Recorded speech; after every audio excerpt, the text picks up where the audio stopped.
It's March of 2014, and I have just given like the best interview of my life. Like I came all over it. I was so good.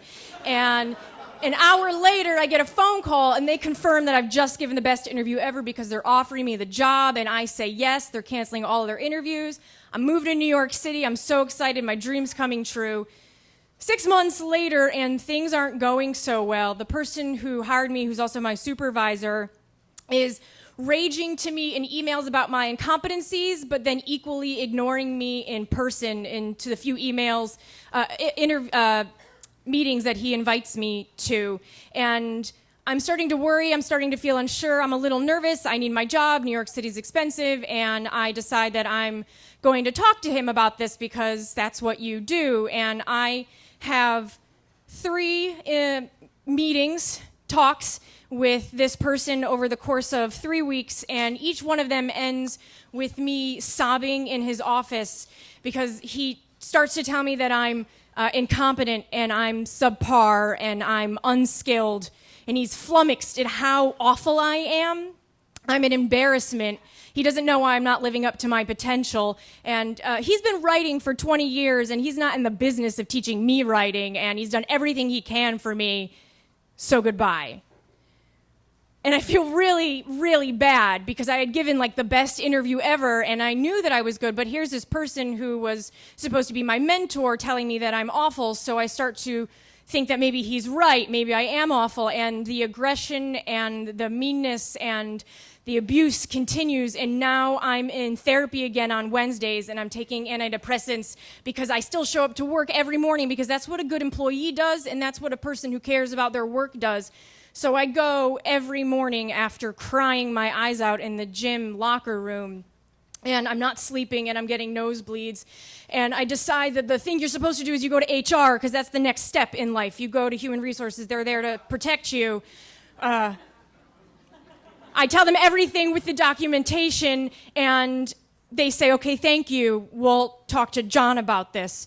And they talk to John about it, and John is pissed that I told them, and instead of trying to help me, they give me a performance improvement plan, and they tell me I have 60 days because I'm not good at my job. And you know what, Courtney? You're disappointing. And I say, John, am I disappointing or is my work disappointing? Because that's a huge difference, right? And he says, both.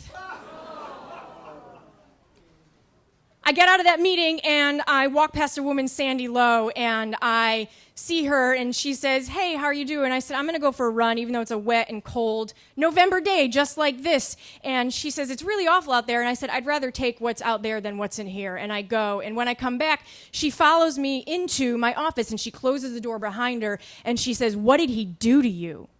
And I said, what are you talking about? And he goes, no, what did he do to you? And I tell her and she says, not again.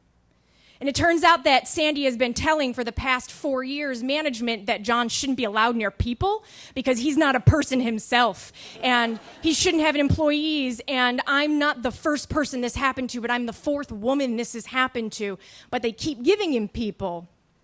And she says, you're not crazy, because I've been crying in my office the whole time she's been talking, and I just tell her how crazy I feel because I don't think I'm good enough, and maybe I was wrong, and maybe I don't know how to write, and maybe this was a mistake, and maybe it's true, because why would somebody say something about you like that if it wasn't true? And I think about it all the time, and I continue to go to work every day because I need that paycheck, but also because I'm a better person than he is. And I don't know why he demolished me like that. I don't know what it is. Maybe I have brown hair. Maybe I remind him of his mother that he hates. Maybe people liked me. But I always remember this.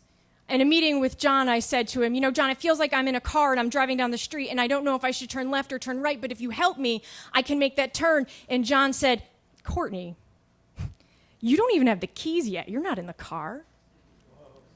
Well, I'm here to tell you that I'm in the car tonight, and his name is John Williams, and he lives in Astoria.